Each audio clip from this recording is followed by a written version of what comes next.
What's up, everyone? Welcome back to another video. As you can see, I'm trying to get my thing set up here so that I can monitor temps in the car. This is my first point of view driving video that I've ever done. I'm letting the car warm up a little bit. I'm not going to drive it too hard right now, but we'll just kind of do this and take you guys for a bit of a cruise through my neighborhood and around town.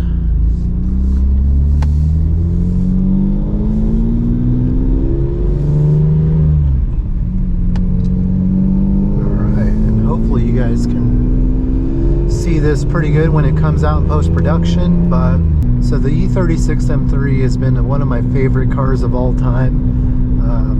If you guys have followed my channel for quite some time, you guys know that I did own a 95 BMW M3 before, and that car was turbocharged. Prior to that car, I owned quite a bit of other cars as well, of the M3 E36 Persuasion, but I would say my most recent build, this one in particular, has probably been the probably best car that I've ever built.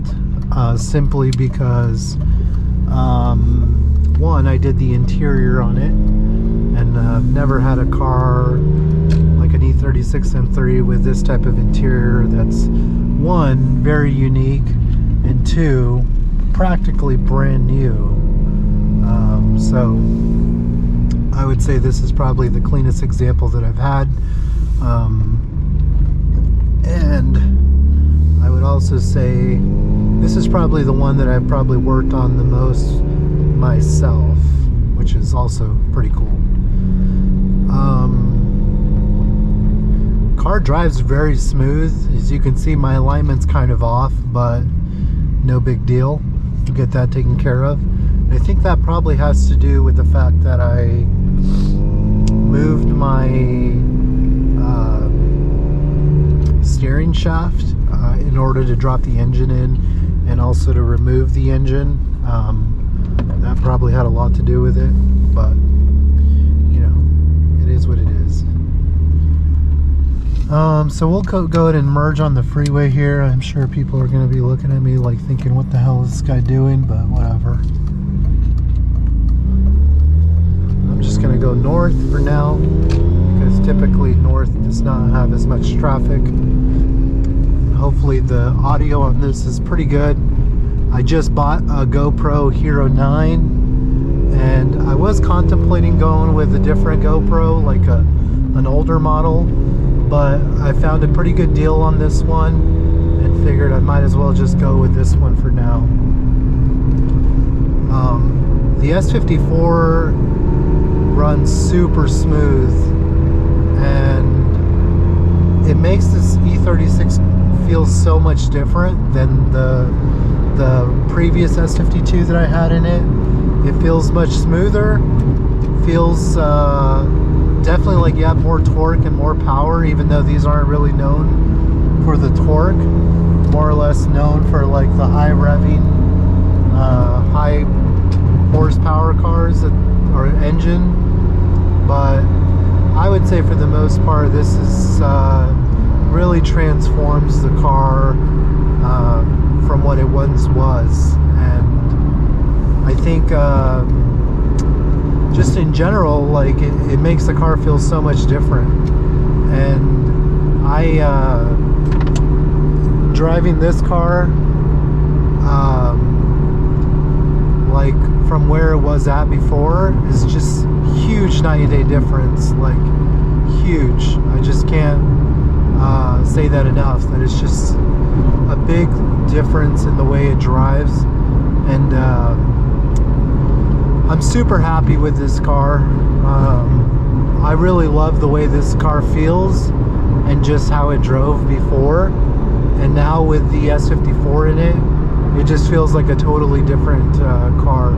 And you know, I'm a big fan of the reliability of the NA engines, and the fact that this one, you know, has an S54 with more power, more unique. engine is just something that I'm really excited about. But as you guys can see, this car is very smooth, drives very good. You can see the gauge cluster there, very OEM spec. So yeah, I'm super happy with this car. You might be able to hear those pops, but I did get a tune on this car, and it is a little bit noisy when it comes to the exhaust, which I don't mind because it's more of a weekend car, not really a daily driver. And yeah, I don't really mind the noise. I'm sure some of you guys would opt for it, and I really wasn't going to go with the tune, but I figured if I'm doing it, I might as well, you know, go with that for now. So I'm going to merge on this lane here.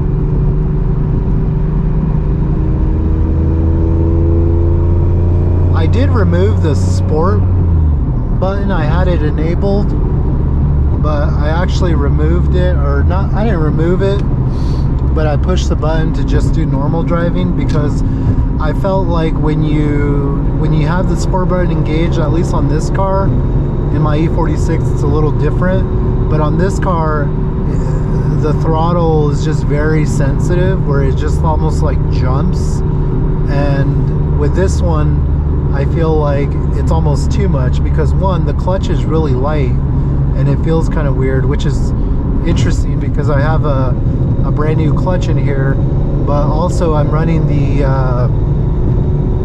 E36 M3 slave cylinder, so that's kind of odd that it felt like that, but it feels very light. And I figured that if I was running the sport button, it just makes things almost too complicated to drive, and almost like too aggressive in a sense. So right now I'm just running in the non-sport mode, and I think it's much more manageable and just better to drive. So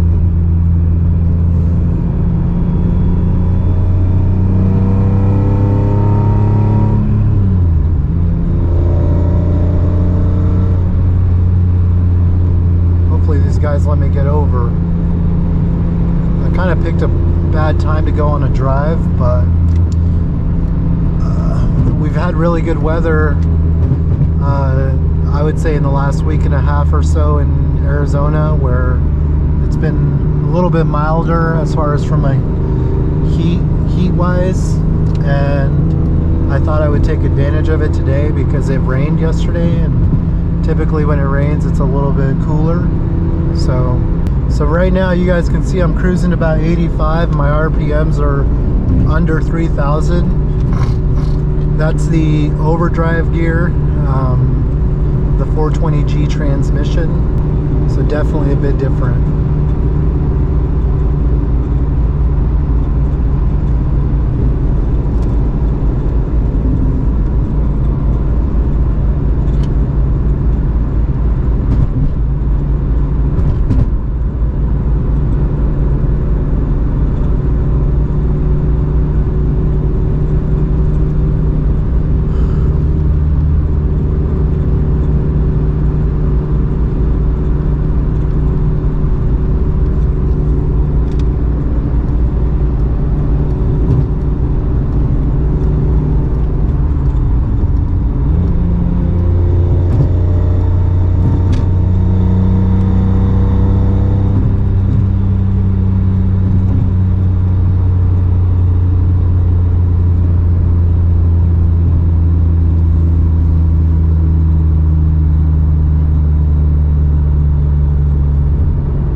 Smells like skunk out here.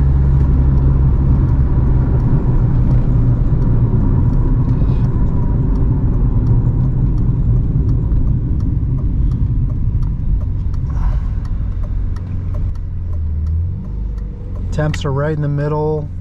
Temperature's right about 195.8. I don't know. I love it. I really do.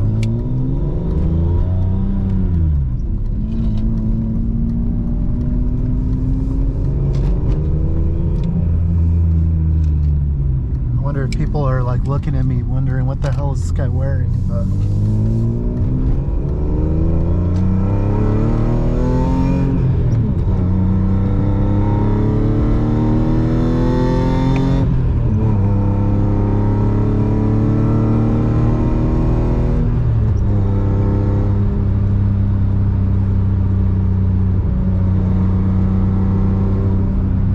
the throttle does feel a lot different. Like, it's weird. It feels like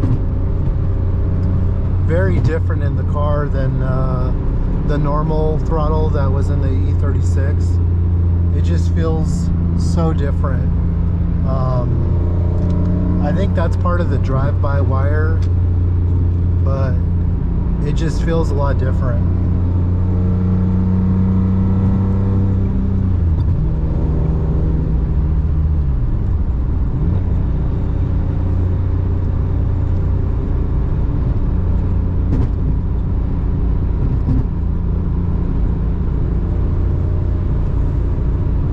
It is weird driving with this GoPro stuck to my hat.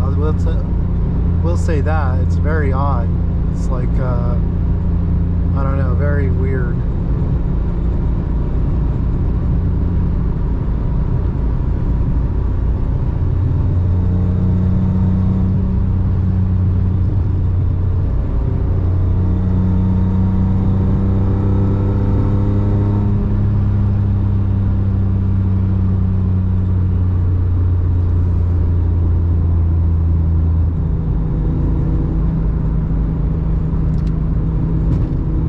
Look at that. See, I am using turn signals. Good for me.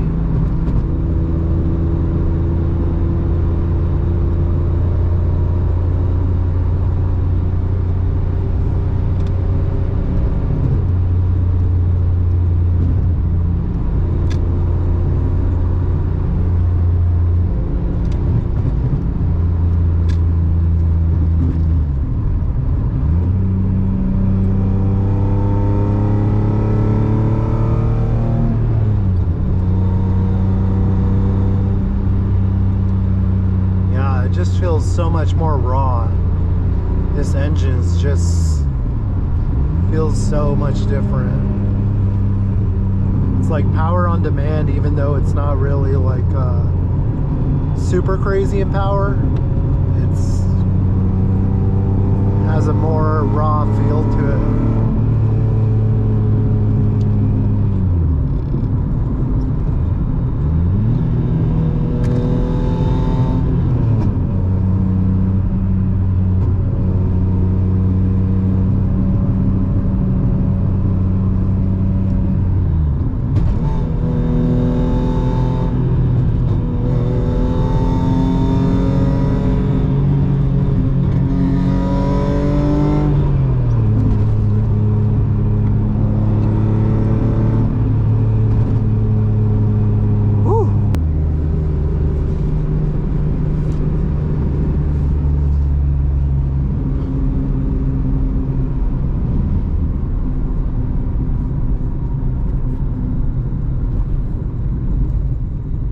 Kind of cut out there for a little bit, but my throttle is acting kind of weird, and it's like, it almost feels like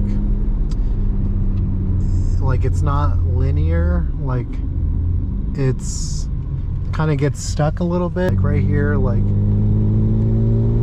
can kind of see having like some issues there. I'm gonna have to check that out. It could be like the position of my pedal. Maybe there's something stuck there that, I don't know, got caught or something. I'll have to take a look at that, but I'm not sure what it is. But hopefully the video, you guys enjoy it. I know it's kind of short, but now that I have the GoPro, I think I'll be able to create more videos like this, even with my S54 E36 M3, which I'll give you guys a little bit of a preview, so that way you guys can know like what's going on with that car, but I'll show you guys here in just a moment. All right, I figured it out. So I don't know if you guys can see this, but there's this little black tube thing, and for some reason it likes to fall out of the little hole that it's in. so that was off, and so that's why it was not. I'm guessing like behind the pedal, there's like a hole behind the pedal. This little black thing goes into it, and with a little ball on it, but it doesn't like click in. It's just like right there. So that's the issue. That's why. But that feels much better. I'll have to figure out if I can like glue it in. So this is the 01 M3. This is kind of the status of where it's at so far. I'll fill you guys in on the next video for time's sake. But hopefully you guys enjoyed the quick drive on the E36 M3. I will catch you guys on the next one. Peace.